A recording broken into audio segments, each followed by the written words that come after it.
이용한 주요 범죄 유형입니다. 첫째, 가상자산을 통한 파치기입니다. 18년 2월 비트코인을 이용해서 1,300억 원 상당의 중국 위안화를 원화로 불법 환전한 사례가 있습니다. 또한 가상자산 투자 명목으로 일반인을 속여 자금을 모으는 경우입니다. 18년 상반기에 경제적 가치가 없는 코인에 대한 고수익 투자를 빙자해서 다단계 방식으로 1,300억 원 상당을 편취한 사례가 있습니다. 셋째로 가상자산이 상용화될 것처럼 기망해서 투자금을 편취하는 것입니다.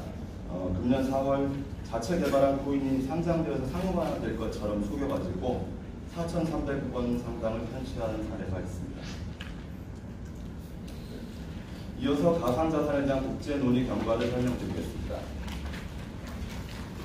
18년 4월 G20 재무장관회에서 페레프의 가상자산 관련 기준 마련을 요청하였습니다.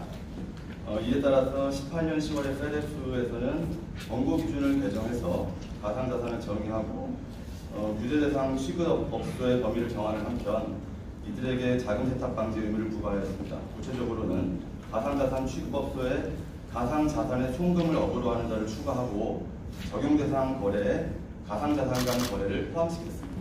또한 18년 10월 G20 서밋에서는 페레프 기준에 맞춰가지고 암호화폐가 자금 세탁 및 테러 자금에 이용되지 않도록 규제하겠다는 방침을 선언한 바 있습니다. 이어서 금년 2월에 페레프는 가상자산 관련 주석서를 채택하기로 합의하였습니다. 주석서는 국제기준의 세부 사항을 규정해서 신고 등을 통한 실효적 관리 감독을 하기 위해서 만들어진 것이고요. 세부적으로는 미신고, 등록 영업시 처벌, 범죄 경력자의 진입 금지, 당국의 신고 말소 등 조치 권한을 규정하였습니다. 아울러서 국경 간 거래 및 역외 영업 등 가상자산 거래의 특성에 따른 규정을 두도록 하였습니다. 이어서 금년 6월 페레프는 주석서 및 가이던스를 채택했으며 우리나라 역시 이 페레프의 규범을 이행할 구체적인 의무가 있습니다.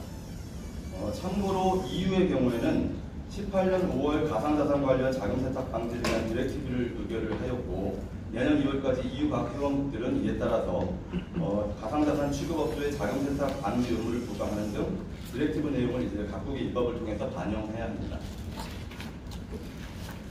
페레프 국제기준의 의미를 설명드리겠습니다.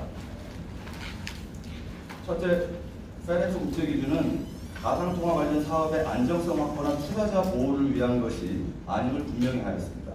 특히 금년 6월 성명서에서는 회원국이 가상통화 관련 거래를 합법화할 필요가 없음을 명시하였습니다. 둘째, 페레프는 모든 회원국의 국제기준 이행을 요구하였습니다. 페레프는 가상자산을 이용한 테러와 범죄 위협이 중대하고 긴급한 바 모든 회원국에게 가상자산 관련 국제기준을 신속히 이행할 것을 요구하고 내년 6월 총회에서 1년간 각 회원국의 이행 상황을 점검할 계획임을 밝혔습니다. 셋째로 금년 6월에 채택된 주석서 및 가이던스가 갖는 의미입니다. 주석서는 국가 가상자산 취급업소 및 거래금융회사가 지켜야 할 구속력이 있는 기준입니다. 반면에 가이던스는 국제기준 및 주석서 이행을 위한 지침서로서 역할을 합니다. 넷째로 페레프는 앞으로도 가상자산을 포함한 새로운 기술에 대한 효과적인 규정의 정립과 감독체계 마련을 위한 노력을 지속할 계획이고요. 이를 위해서 민간 전문가 및 감독 당국자가 포함된 컨택 그룹을 구성해서 지속적으로 의견을 수렴할 방침입니다. 우리나라의 대응에 대해서 설명드리겠습니다. 주시하시다시피 가상통화 거래는 은행 등 금융회사를 거래 매개체로 활용하고 있어서 금융회사가 자금 세탁의 통로로 악용될 소지가 매우 크다고 하겠습니다. 이에 금융당국은 가상통화 관련 자금 세탁 방지 가이드라인을 이제 18년 2월달에 통해서 금융회사의 가상통화 취급업소에 대한 주의 의무를 이행토록 하였으며 신원 확인 정보 거부 시에는 서비스 제공을 거부토록 하는 등 자금 세탁 위험 거래 차단을 위해서 노력해 왔습니다. 또한 특정금융거래정보법이 이제 여러 의회진들을 통해서 발의가 되어 있는데 이게 개정될 경우에는 가상자산 취급업소 신고제 등 페레프 국제기준이 반영될 것으로 생각됩니다. 세부적으로 살펴보겠습니다. 먼저 가상통화 취급업소에 대해 높은 수준의 주의 의무 이행을 요구합니다.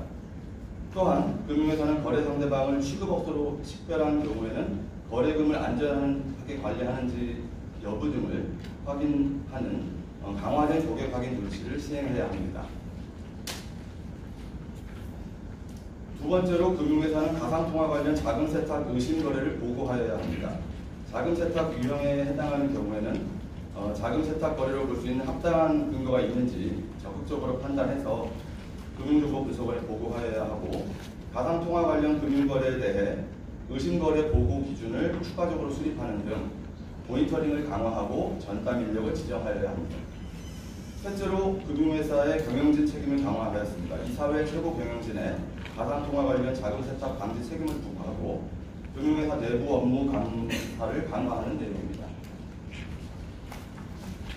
국회 계류 중인 김병욱 의원안의 주요 내용을 설명드리겠습니다.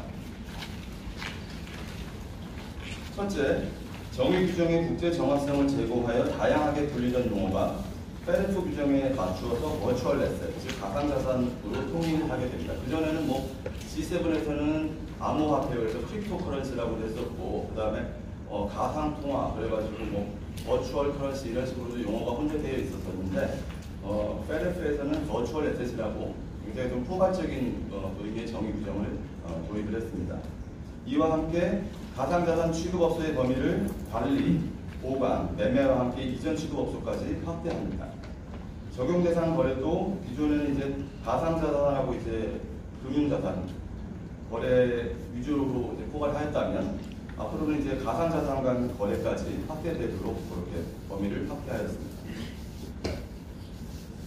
둘째로 금융회사의 거래 거절이 의무화됩니다. 취급업소의 정보보호관리체계 인증 유예 기준이라든지 실명 확인, 입출금 계정 미사용 등의 사유가 있는 경우에는 의무적으로 거래를 거절하도록 하겠습니다.